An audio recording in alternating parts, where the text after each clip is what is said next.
তাই অন্য দিনের তুলনায় একটু তাড়াতাড়ি দোকানটা বন্ধ করে দিয়েছিলাম। বাড়ি যাওয়ার সময় আমাদের জন্য একটা পিৎজা বানিয়েছিলাম, কারণ কি বাড়ি গিয়ে পিৎজা খেতে খেতে আমরা খেলা দেখবো। এদিকে শাটার বন্ধ করে বর তালা দিচ্ছিল, আর পাশের দোকানে দাদা টিভির মধ্যে খেলা লাগিয়েছিল, তাই সবাই কিন্তু সেখানে দাঁড়িয়ে দাঁড়িয়ে খেলা দেখছিল। এতক্ষণ আমার বড় কিন্তু মাঝে মাঝে সেখানে গিয়ে খেলা দেখেছে।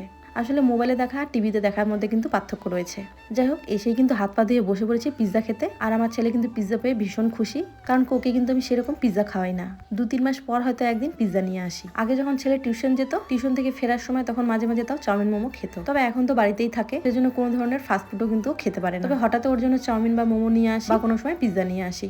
আমরা কিন্তু প্রায় দোকানে পিৎজা খাই। আবার কোনো সময় আমার দিদি বা বোনরা এসেও কিন্তু পিৎজা খায় আমাদের দোকানে। আর আমাদের দোকানের পিৎজাতে কি পরিমাণ চিজ থাকে তোমরা নিশ্চয়ই দেখেই বুঝতে পারছো। এদিকে আমার বর টিভির সামনে এসে বসেছে, টিভি ছেড়ে এক পাও এদিক থেকে ওদিক যাবে না, এমনকি দোকান থেকে এসে হাত মুখগুলোও ধয়নি। বললো তুমি আমাকে পিৎজাটা খাইয়ে দাও। তারপরে পিৎজা খেয়ে নিয়ে বসেছিলাম খেলা দেখতে। খেলা দেখতে দেখতে যখন দেখলাম ইন্ডিয়া প্রায় জিতে গেছে, তখন আমার ছেলে আর আমার বর বললো চলো ভেনাস মোড় যাই, যেখানে ইন্ডিয়ার জিতটাকে সবাই মিলে সেলিব্রেশন করে। আমি অবশ্যই এর আগে কখনোই যাইনি, শুধু মোবাইলেই দেখতাম, তাই ভাবলাম ঠিক আছে চলো দেখে আসি একটু। আমাদের দেশ জিতেছে বলে কথা, সেলিব্রেশন তো করতেই হবে। আসলে সত্যি দেশের জন্য প্রচুর গর্ব হয়, গর্ব করে বলতে পারি আমি ইন্ডিয়ান, আমি একজন ভারতবাসী। দেশের জন্য কত মানুষ কত কি করে, আমরা তো কিছুই করতে পারি না। আমারও ইচ্ছে ছিল দেশের জন্য কিছু একটা করার, কিন্তু সেই দিকে ভাগ্যটা আমার একেবারেই সাথ দেয়নি। সেই গল্প না হয় তোমাদের সাথে আরো একদিন করবো। আমরা কিন্তু এসে পৌঁছে গেছি সেই জায়গায়, এখানে ইন্ডিয়া জিতেছে বলে সেলিব্রেশন করা হবে। আর এত ভিড় হয়েছিল, দুর্গাপুজোর সময় বোধহয় এত ভিড় হয় না।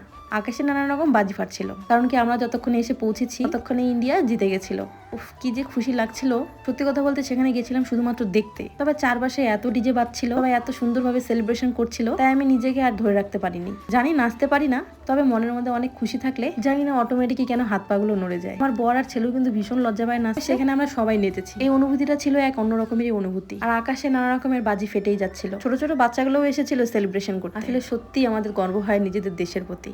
এবারও আমরা জিতেছি। যাই হোক, সেলিব্রেশন শেষে এবার তো বাড়ি ফিরতেই হবে। আমরা কিন্তু একেবারে মাঝখানে ছিলাম, তবে যে পরিমাণ ভিড় ছিল আমরা আর কিছুতেই বেরোতে পারছিলাম না। আস্তে আস্তে করে সবাই এগোচ্ছিল, তবে আমি কিন্তু আমার বরের গেঞ্জি ছাড়িনি, যদি এই ভিড়ের মধ্যে হারিয়ে যাই সেই কারণে। আর আমার বর কিন্তু সামনে ছেলেকে ধরেছিল। আবার এই ভিড়ের মধ্যে আমার ছেলের তার বন্ধুর সাথে দেখা হয়ে গেছিল, আর তাকে হাই করছিল দাঁড়িয়ে। আর আমার বর আমাদের একটা ফাঁকা জায়গায় দাঁড় করিয়ে গেছিল আমাদের গাড়িটা খুঁজতে। গাড়িটা কিছুতেই খুঁজে পাচ্ছিল না, বুঝতেই পারছিল না গাড়িটা কোথায় রেখেছে। আধা ঘন্টার উপরে গাড়িটা খোঁজার পরে ফাইনালি গাড়িটা খুঁজে পেয়েছে। আর দিকে গাড়ি খুঁজতে খুঁজতে রাস্তা প্রায় ফাঁকা হয়ে গেছিল, আর তারপরে আমরা চললাম বাড়িতে। তো চলো আজকের মতো টাটা, কাল দেখা হবে নতুন একটা ব্লগে।